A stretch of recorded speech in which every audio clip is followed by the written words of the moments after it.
anak-anak ibu yang ibu kasihi, bagaimana kabar kalian?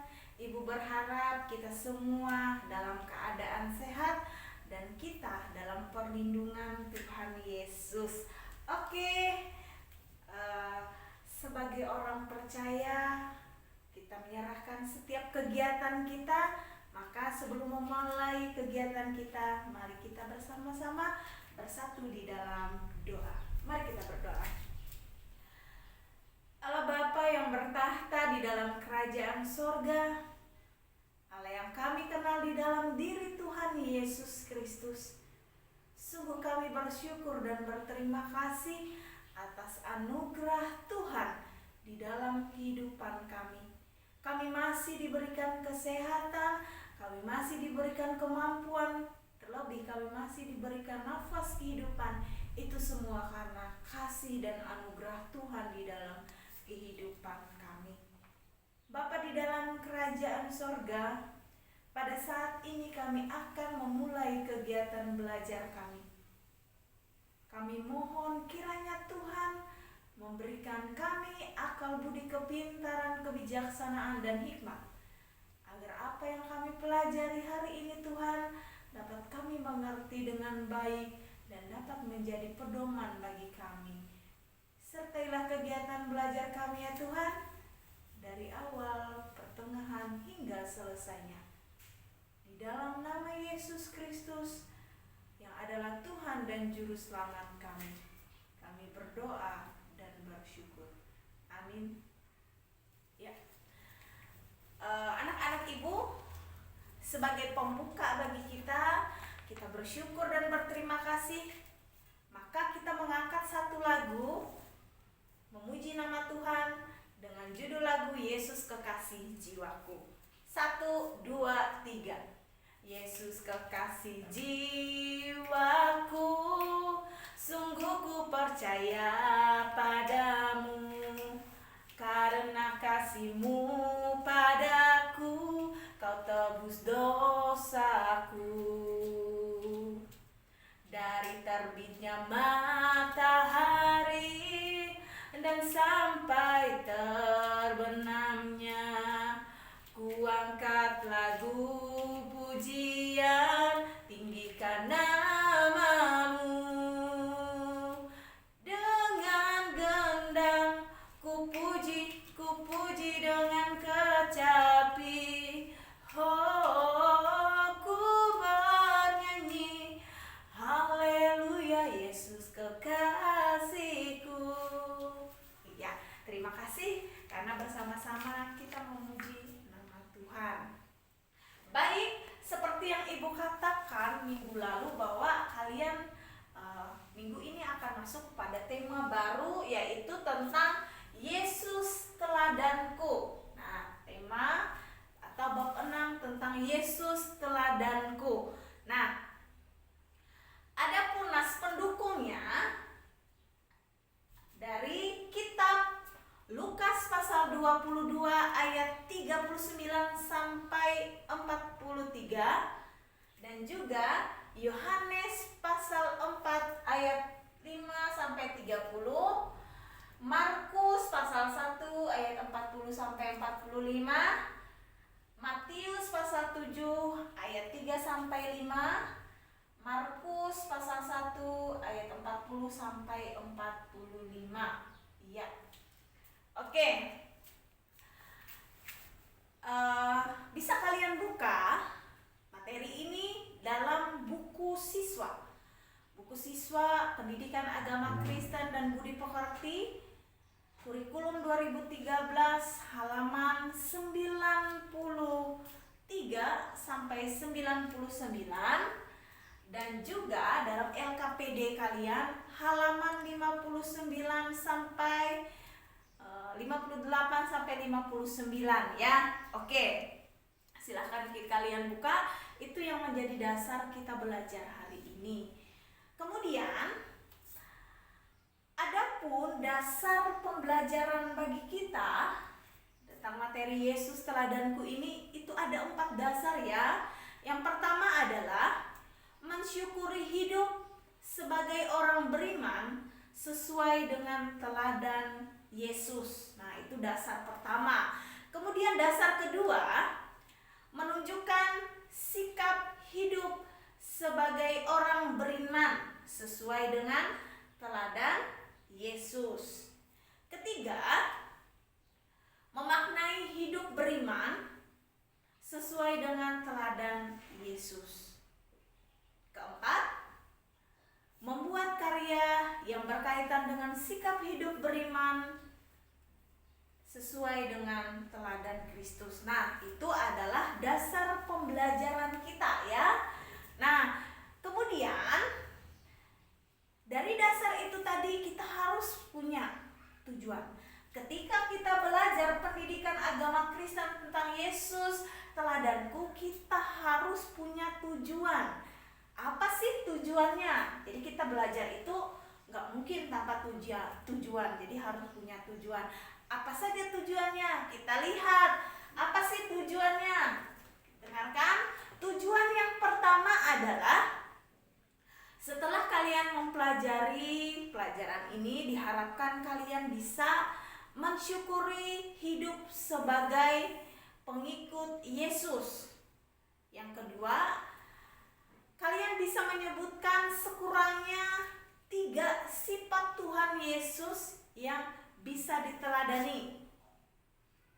Ketiga, mampu menjelaskan mengapa sifat-sifat Tuhan Yesus seringkali membuat Tuhan Yesus dimusuhi oleh para penguasa agama pada zamannya itu. Keempat, setelah kalian belajar, kalian dapat menjelaskan sumber kekuatan Tuhan Yesus sehingga ia dapat keberanian dan bersikap konsisten serta tegas. Dan yang kelima adalah mampu atau mulai mempraktekkan hidup yang meneladani Tuhan Yesus. Oke. Itu adalah tujuan ya. Nah, itu adalah tujuan. Oke. Berkaitan dengan judul besar kita adalah teladan. Yesus teladanku. Sekarang ibu bertanya, pernahkah kalian meneladani seseorang? Pernahkah kalian mengidolakan seseorang? Bagaimana Andra? Kelvin? Pernah kalian meneladani orang? Ya, siapa? Orang tua. Ya, Kelvin mengatakan dia meneladani orang tua. Dia mengagumi orang tuanya. Tentu punya alasan ya. Nah, sekarang si Piki, kamu meneladani siapa? Ya, meneladani kepala sekolah. Alasannya tentu ada ya. Karena apa? Kemudian kamu ada yang meneladani orang lain? Ya, meneladani Jokowi, kata si Eprin ya. Oke. Tentu kalian memiliki alasan. Alasannya apa? Sekarang ibu bertanya nih. Kelvin tadi alasannya dia mengagumi orang tua. Karena apa Kelvin? Iya, Kelvin mengatakan karena orang tuanya baik, karena orang tuanya peduli, karena orang tuanya penuh kasih sayang. Iya, benar. Itu adalah alasan Kelvin mengagumi orang tuanya. Nah, sekarang kalau si Andra tadi mengagumi kepala sekolah katanya, si Piki juga. Kenapa? Karena tegas, oke. Karena disiplin, oke. Nah, tidak ada yang salah. Kemudian yang mengagumi Jokowi si Eprin tadi, bagaimana Eprin? Apa alasannya? Peduli dengan masyarakat kecil. Iya. Oke. Semua jawaban kalian sudah memiliki alasan. Seseorang ketika meneladani itu pasti memiliki alasan ya. Seperti yang kalian sebutkan tadi. Alasannya satu, ada yang karena peduli, ada yang karena tegas, ada yang memasyarakat, semua golongan seperti itu. Nah, alasan-alasan itu benar karena alasan kita meneladani seseorang itu karena dia memiliki nilai ya, nilai positif yang bisa dijadikan contoh. Iya benar, yang bisa dijadikan contoh. Oke. Sebagai orang Kristen ya, siapa sih tokoh yang kita teladani? Ada yang tahu? Oh jelas, semua kalian menyebutkan tokoh yang kita teladani sebagai orang Kristen itu adalah Yesus. Benar. Ya, benar ya Putra ya? Iya, meneladani Yesus. Baik. Kita perhatikan tokoh Yesus. Ibu jelaskan dulu arti dari teladan dulu ya. Dengarkan baik-baik. Teladan berasal dari bahasa Yunani. Yaitu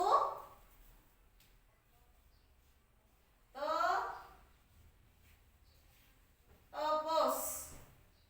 Artinya adalah idola, contoh yang baik. Nah, mengidolakan. Nah, bahasa Yunaninya adalah topos, yang memiliki nilai positif yang mengarah bisa membawa kita kepada hal yang lebih baik. Nah, berkaitan dengan tokoh Kristen, tokoh Yesus yang kita percayai, yang perlu kita teladani. Nah, jadi tokoh Yesus memang dikatakan sebagai tokoh yang kontroversial. Apa sih kontroversial? Ada yang bisa bertanya atau ada yang bisa menjawab kontroversial? Bertentangan, iya.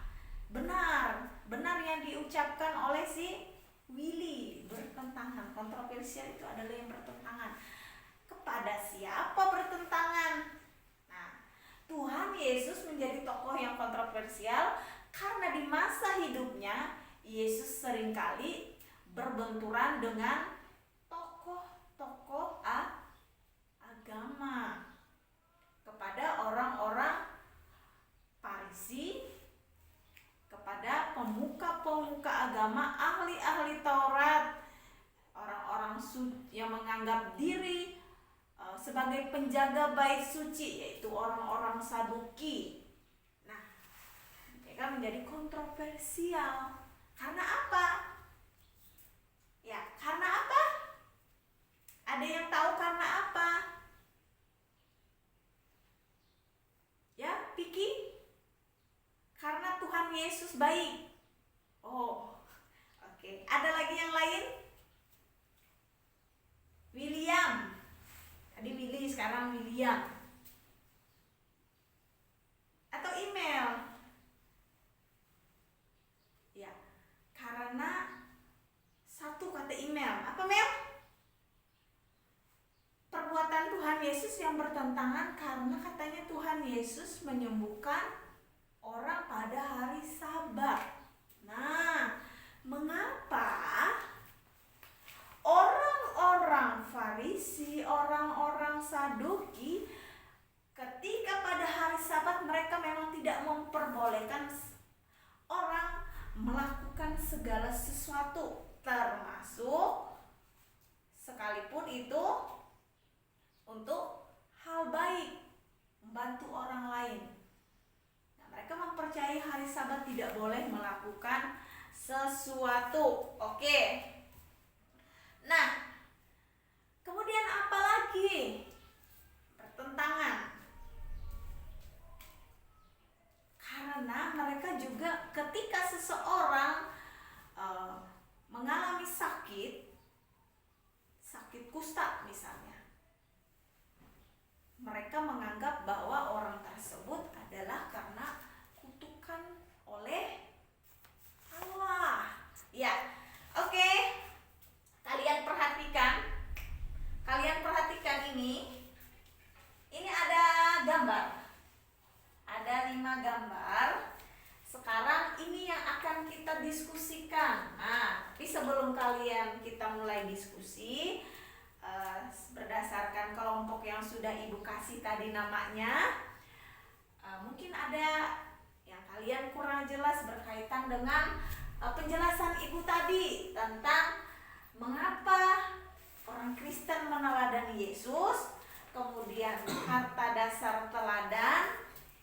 Nah, silakan tanyakan. Kalau sudah jelas, baru kita masuk kepada diskusi kelompok.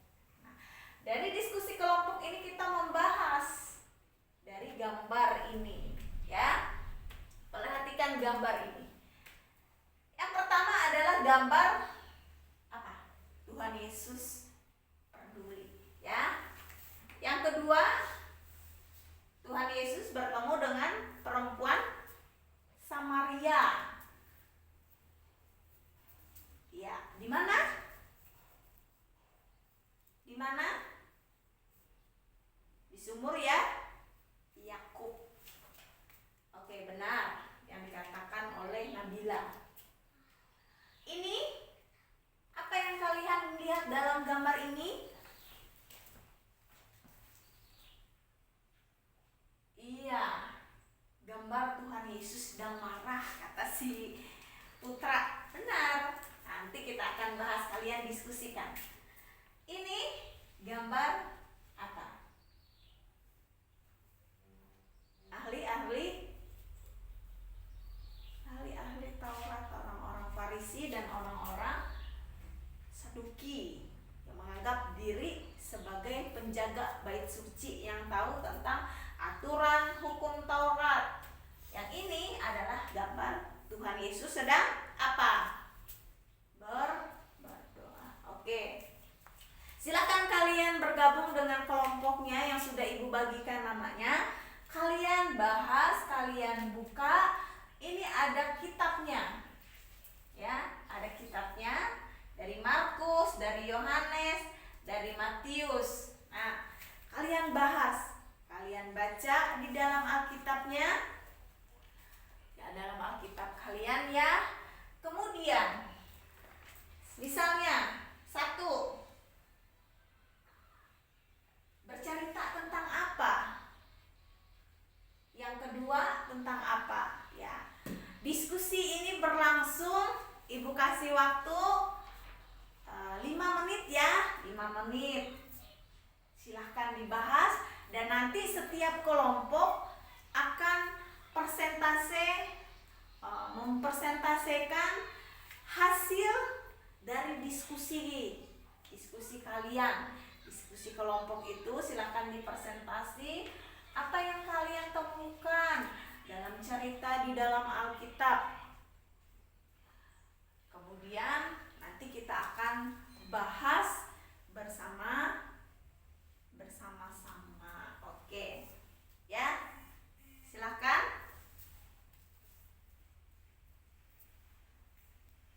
Oke, silakan mulai dari kelompok 1. Silakan dibaca. Silakan dibaca.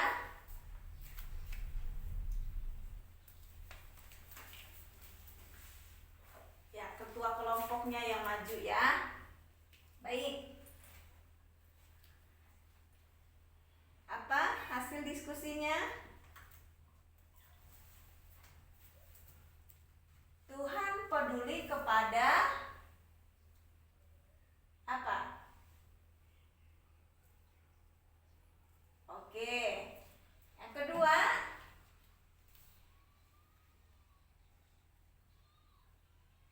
ya, perempuan Samaria yang dia memiliki masa lalu yang kelam. Benar. Terima kasih. Yang ketiga, apa? Tuhan marah ketika orang-orang melakukan penjualan di depan bait Allah. Ini yang keempat, ini adalah orang Allah tidak menyukai kemunafikan. Oke, benar. Ya, dan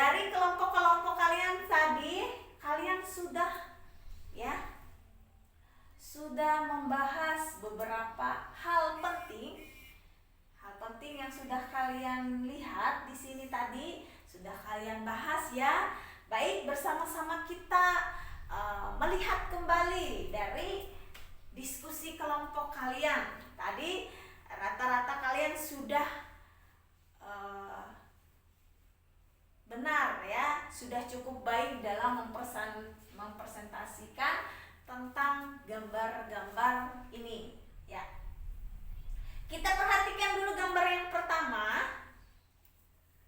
Yesus peduli kepada yang menderita. Yang menderita. Suatu hari ada yang mengalami sakit kusta. Tahu sakit kusta? Sakit yang menyerang apa? Kulit. Ya, penyakit kulit. Tetapi menurut orang Farisi, ketika orang ada mengalami sakit kusta, maka mereka akan dianggap sebagai kena kutukan oleh Allah. Jadi penderitaan kusta harus menjauhkan diri dari orang-orang di sekitarnya, ya. Harus menjauhkan diri. Nah, jadi mereka tidak berhak. Jadi mereka yang kena penyakit kusta itu harus mengasingkan diri, berpisah, karena dianggap menjijikan seperti itu. Itu adalah satu teladan Tuhan Yesus. Dia peduli kepada orang yang menderita. Nah, kalau kita melihat kasus-kasus di lingkungan kita, mungkin ketika ada orang yang mengalami sakit, penyakit kulit yang mungkin saja menjijikan, mungkin seperti yang dilakukan oleh orang-orang justru malah dijauhi. Tetapi tidak dengan Tuhan Yesus. Ini yang perlu kita teladani. Tidak dengan Tuhan Yesus. Dia tidak peduli dengan sakit yang orang itu alami, tetapi dia peduli dengan keadaannya. Nah, oleh sebab itu orang itu datang. Kita buka ya dalam Markus pasal 1 ayat 40 sampai 45. Silahkan salah satu yang membacakannya. Satu ayat ya.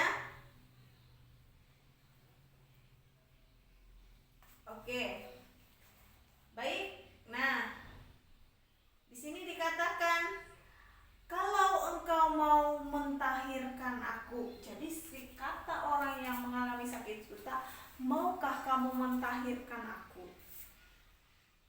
Sementara Tuhan Yesus ketika mendengar apa yang diungkapkan oleh orang itu, dia menjadi tergerak hatinya penuh dengan belas kasihan. Lalu Tuhan menjamahnya. Lalu apa yang terjadi setelah itu? Menjadi apa? Menjadi tahir. Tahir itu sama dengan sembuh. Nah, Tuhan Yesus tidak menginginkan dia memberitahu kepada orang banyak, tetapi dia menemui imam untuk bisa berkumpul kembali dengan keluarganya. Kita lihat yang kedua. Yang kedua adalah Yesus dekat dengan orang yang dilecehkan. Nah, perempuan ini adalah seorang perempuan Samaria yang memiliki masa lalu yang kelam. Nah, jadi pada saat itu, pada siang perempuan ini datang. Karena kalau pagi-pagi orang banyak perempuan-perempuan yang lain yang datang, sehingga dia merasa minder juga, mengasingkan diri. Nah, jadi dia pergi itu siang hari dan berjumpa dengan Yesus. Nah, ketika itu Yesus pergi ke Sikar, sebuah kota di Samaria di antara Yerusalem dan Galilea. Nah, itu dia. Nah, kemudian perempuan ini Tuhan tidak memperdulikan, tidak peduli dengan masa lalu perempuan ini. Dia tidak seperti orang lain. Coba kalau di kehidupan sekarang ada orang yang pernah melakukan perbuatan zina misalnya, pasti dia akan dikucilkan, ya. Tetapi tidak dengan Tuhan Yesus. Jadi Tuhan Yesus itu dekat kepada orang yang dilecehkan. Dia tidak peduli masa lalu orang itu seperti apa, tetapi Tuhan melihat hatinya. Nah, kita buka ya dalam Yohanes pasal 4. Nah, tadi sudah kalian buka ayat 5 sampai 30. Percakapan dengan perempuan di Samaria.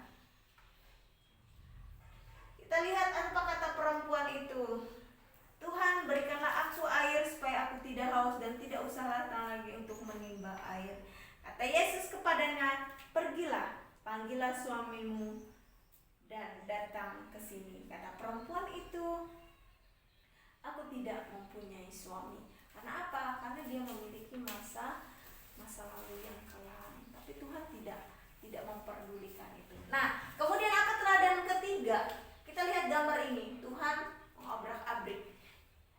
Pada waktu Paskah biasanya orang datang ke bait suci untuk membawa korban, ya, membawa korban. Kambing, domba yang dibawakan untuk korban, dan itu tidak boleh bercacat. Tapi mengapa di depan bait Allah itu banyak sekali orang berjualan? Karena dari mana-mana orang akan membawa persembahan itu, membawa lembu, membawa kambing. Dan apabila dalam perjalanan terjadi cacat, mereka harus membeli dan harganya juga tinggi. Nah, kemudian juga harus membawa persembahan yang diberikan itu tidak boleh dengan uang dengan gambar Romawi. Jadi itu harus ditukar dan itu dijadikan sebagai ladang bisnis. Itu yang membuat Tuhan Yesus menjadi marah dan mengobrak-abrik tempat di depan bait Allah itu. Nah, kemudian yang kelima, seperti yang kalian katakan tadi, Tuhan tidak suka dengan orang munafik. Ya, benar.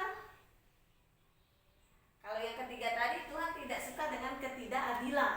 Yang keempat, Tuhan tidak suka dengan orang yang munafik. Mengapa Tuhan mengatakan tidak suka dengan orang munafik? Orang munafik itu dia menunjukkan dirinya itu sebagai orang yang suci, orang yang taat, tetapi tidak memperdulikan sesama. Seperti tadi ya, pada hari Sabat mereka mengatakan tidak boleh melakukan sesuatu sekalipun itu untuk membantu orang lain. Tetapi kalau lembu mereka jatuh ke dalam kolam, mereka dengan buru-buru juga mengambil ternak mereka. Kita buka dalam Matius, kita lihat lagi.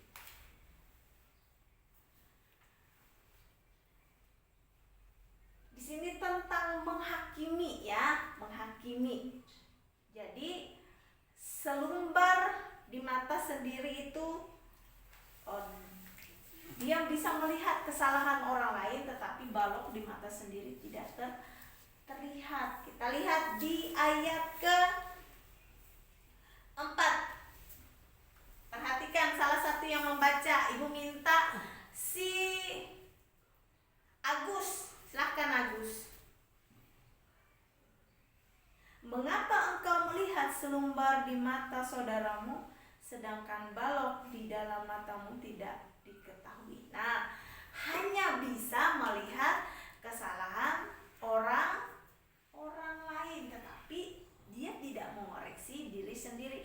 Dia mau terlihat suci, taat di depan orang lain, tetapi dia sebenarnya hatinya itu tidak taat. Oke, yang terakhir, Tuhan Yesus berdoa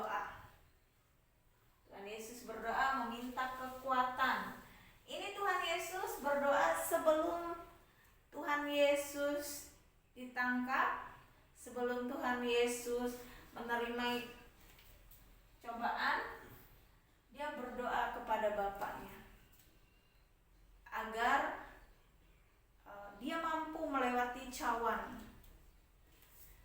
Nah, dia menyerahkan, dimampukan. Oleh sebab itu, sebagai orang Kristen, orang yang meneladani Tuhan Yesus, kita harus bisa meneladani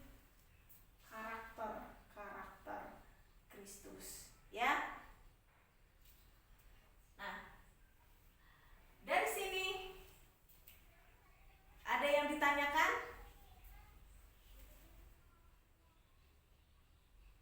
Iya.